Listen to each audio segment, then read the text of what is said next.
ప్రస్తుతం దేశంలో జరుగుతున్న రాజకీయ పరిణామాలు చూస్తుంటే రాను రాను ఈ దేశంలో నియంతృత్వ పోకడలు పెరుగుతున్నాయన్న భావన కలుగుతుంది.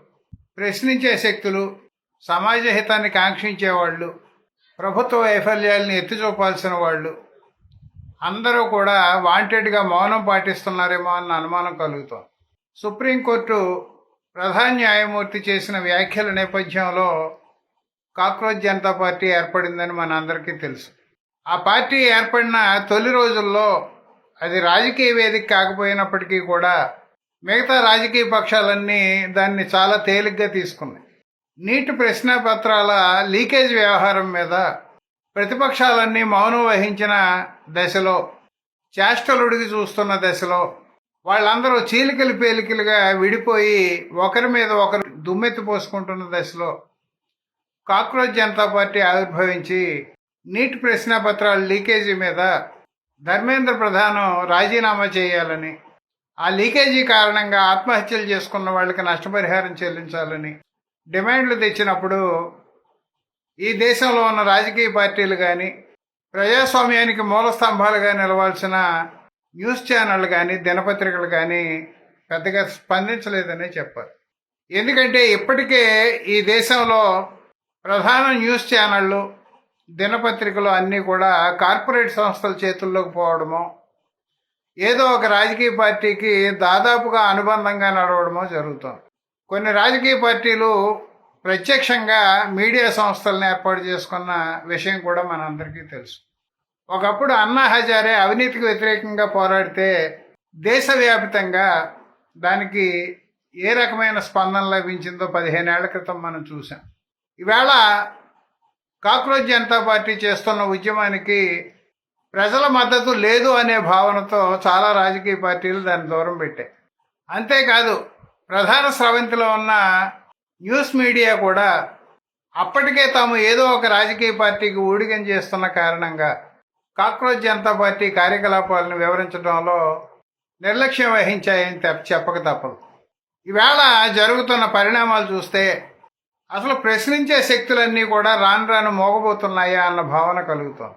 సోషల్ మీడియా వచ్చిన తర్వాత రాజకీయ పార్టీలన్నీ కూడా తమకు అనుబంధంగా సోషల్ మీడియా విభాగాలను ఏర్పాటు చేసుకోవడం, రాజకీయ పార్టీలే కాకుండా మత సంస్థలు, కుల సంఘాలు కూడా సోషల్ మీడియా విభాగాలను నడపడం ఈ దేశంలో ఒక దురదృష్టకర పరిణామం.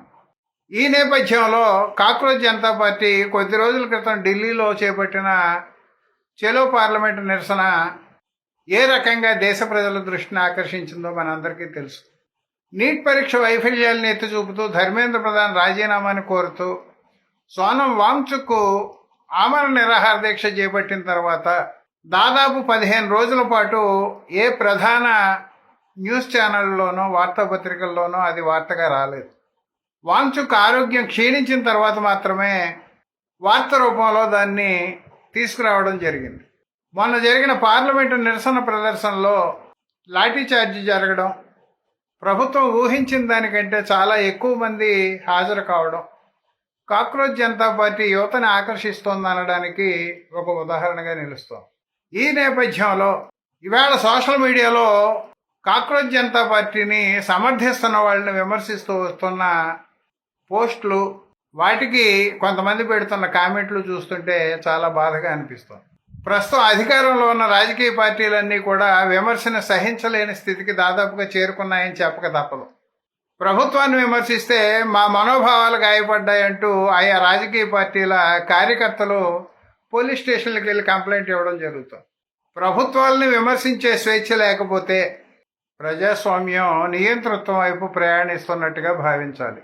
ఈవేళ ప్రధాన రాజకీయ పార్టీలన్నీ కూడా కాక్రోచ్ జనతా పార్టీని గుర్తించక తప్పని పరిస్థితి ఏర్పడిందని చెప్పుకోక తప్పదు. అందువల్లనే సిజేపీ వాళ్ళ నిరసన ప్రదర్శన అనంతరం కాంగ్రెస్ వాళ్ళు రంగంలోకి దిగడం జరిగింది. బాధాకరమైన విషయం ఏమిటంటే ప్రభుత్వానికి వ్యతిరేకంగా, ప్రభుత్వం చేసిన తప్పిదాలకి వ్యతిరేకంగా గళమెత్తుతున్న వాళ్ళందరినీ చాలామంది అర్బన్ నక్సల్స్ అని, పాకిస్తాన్కి లేదా బంగ్లాదేశ్కి వీళ్ళందరూ కూడా మద్దతుదారులని సోషల్ మీడియాలో ప్రచారం చేయడం చాలా బాధాకరం. ఈవేళ దేశభక్తిని ఒక మతానికి ముడిపెట్టి ప్రభుత్వాన్ని ప్రశ్నించే వాళ్ళందరినీ దేశ విరోధులని చెప్పడం అనేది ప్రజాస్వామ్య మనుగడికి ఏ రకంగానూ కూడా దోహదం చేయదు. ఈ సందర్భంగా నార్ల వెంకటేశ్వరరావు గారు చెప్పిన కొన్ని పద్యాలు గుర్తొస్తున్నాయి. ప్రతిఘటించు శక్తి పల్చబడిన జాతి, శీఘ్రగతిన ఉనికి కోల్పోవు, వెన్ను చెడిన చెట్టు ఎంతకాలం బతుకు అన్నాడే. అలాగే ఘనత తెచ్చునొకడు తనకిచ్చు పదవికి, పదవి వల్ల ఘనత పొందునొకడు, గంగ గలుపునొకడు ఘనమైన పదవినే, నవయుగాల బాట నార్ల మాట. ఈవేళ పత్రికాధిపతులు, పత్రికా సంపాదకులు అందరూ కూడా తమను తామును స్వీయ పరీక్ష చేసుకోవాల్సినటువంటి అవసరం ఏర్పడింది. యాజమాన్యం ఏ వైపునుందో ఆ వైపు కొమ్ము కాయడానికి ఆయా సంస్థల్లో పనిచేస్తున్నటువంటి న్యూస్ రీడర్లు, ఎడిటర్లు అందరూ కూడా మానసికంగా ఎప్పుడో సిద్ధపడిపోయారు. అందువలనే ఇప్పటికే తాము ఏదో ఒక రాజకీయ పార్టీకి సపోర్ట్ చేస్తున్న కారణంగా చాలామంది సిజేపీ కార్యకలాపాల మీద విశ్లేషణ చేయడానికి కానీ వార్తల రూపంలో ఇవ్వడానికి కానీ వాళ్ళు సిద్ధపడడం లేదు. ఈవేళ ప్రభుత్వాలు కానీ ప్రజలు కానీ ఊహించిన దానికంటే చాలా ఎక్కువగా సిజేపీ ఉద్యమానికి ఆదరణ లభిస్తున్న కారణంగా తప్పనిసరి పరిస్థితుల్లోనే ఈవేళ న్యూస్ ఛానళ్ళు, పత్రికలు ఆ వార్తలకు ప్రాధాన్యత ఇస్తున్నాయని మనం గుర్తించాలి. మామూలు రోజుల్లో న్యూస్ ఛానళ్ళన్నీ ఘనంగా ప్రకటిస్తూ ఉంటాయి, మెరుగైన సమాజ నిర్మాణం కోసం కట్టుబడి ఉన్నామని, దమ్మున్న ఛానల్ మాదని, సమాజ హితమే మా ధ్యేయం అని రకరకాల స్లోగన్లు వీళ్ళు న్యూస్ ఛానల్లో ప్రదర్శిస్తూ ఉంటారు.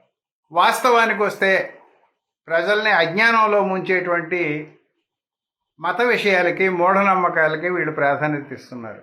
ఆదాయం వస్తే చట్టపరమైన నిబంధనలు కూడా తొంగలోకి తొక్కడానికి ఏ న్యూస్ ఛానల్ కూడా వెనకాడడం లేదన్నది వాస్తవం.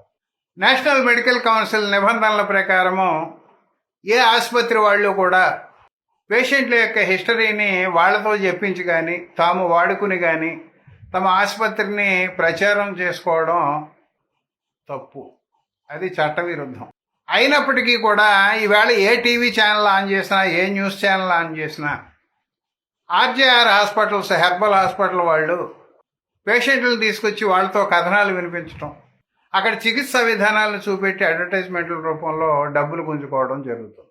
ఇవన్నీ నేషనల్ మెడికల్ కౌన్సిల్ నిబంధనలకు విరుద్ధం అని తెలియదా? ఎక్కడైనా చట్టవిరుద్ధమైన కార్యకలాపాలు జరుగుతుంటే పత్రికలుగా మేము ఉన్నాము, వాటిని బయట పెడతామని చెప్పేటువంటి న్యూస్ ఛానళ్ళు చట్టవిరుద్ధమైన ప్రకటనలు ఎందుకు ఇస్తున్నాయి?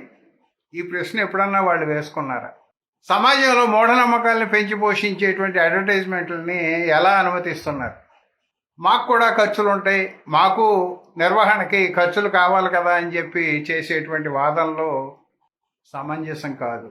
సమాజాన్ని అజ్ఞానంలోకి నెట్టేటువంటి అడ్వర్టైజ్మెంట్లను ప్రకటించడమే కాకుండా దాన్ని ఆదాయ వనరుగా చూడడం.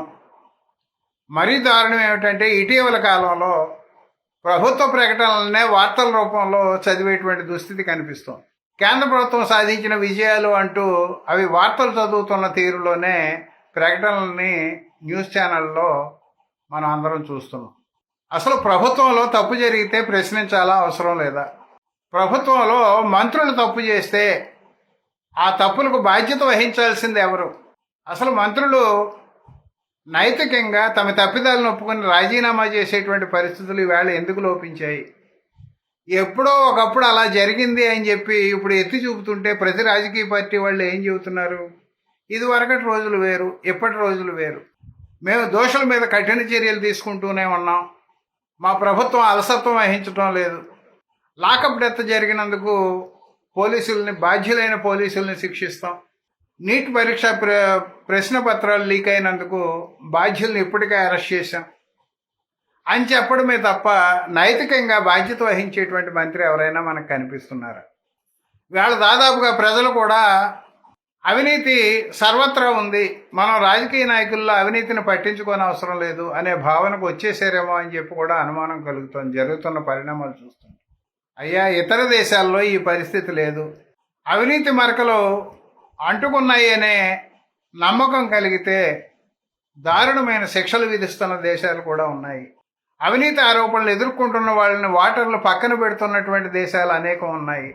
ఈవేళ మనం ఎన్నికలంటే అదనంగా వచ్చే పంటగా భావిస్తున్నాం తప్ప మన జీవితాలను మార్చే రాజకీయ నాయకులను ఎన్నుకునేటువంటి ఒక వ్యవస్థలో భాగస్వాములు అవుతున్నాం అనేటువంటి విషయాన్ని మనం గుర్తించలేకపోతున్నాం. ఈవేళ సోషల్ మీడియాలో ప్రభుత్వానికి వ్యతిరేకంగా మాట్లాడే వాళ్ళని మతం పేరు మీద, జాతీయత పేరు మీద కొంతమంది ఏ రకంగా దూషిస్తున్నారో చూస్తుంటే చాలా బాధగా అనిపిస్తోంది. వాళ్లే దేశభక్తులైనట్టు ఈ దేశంలో ఉన్న మిగతా వాళ్ళు ఎవరు కూడా దేశహితాన్ని కాంక్షించే పని చేయడం లేనట్టు, ఈ దేశంలో ఉన్న ప్రభుత్వాల్ని కూలదోయడమే వాళ్ళ ఉద్దేశం అన్నట్టు దుష్ప్రచారం చేయడం బాధాకరం. మనందరం ఎవరికి వాళ్ళం ప్రశ్నించుకోవాలి. తప్పు చేస్తే రాజకీయ నాయకుడైనా మరొకడైనా చట్ట ప్రకారం శిక్షించబడాలి. కానీ ఈ దేశంలో ఆ పరిస్థితి ఎప్పుడో మాయమైపోయింది అన్నది వాస్తవం. బలహీనులు చట్టానికి లోకువ, బలవంతులకు చట్టాలే లోకువ అని నానుడి ఎప్పుడో వచ్చింది మనకి. ఈవేళ గొప్పవాళ్ళు గుడికి వెళ్తే వాళ్ళకి ప్రత్యేక దర్శనాలు, గొప్పవాళ్ళు జైళ్ళకి వెళ్తే వాళ్ళకి ప్రత్యేక ఏర్పాట్లు, చట్టం ముందు అందరూ సమానం, భారతీయులు అందరూ సమానం అని చెప్పేటువంటి రాజ్యాంగ స్ఫూర్తి ఎక్కడా మనకు కనిపించదు.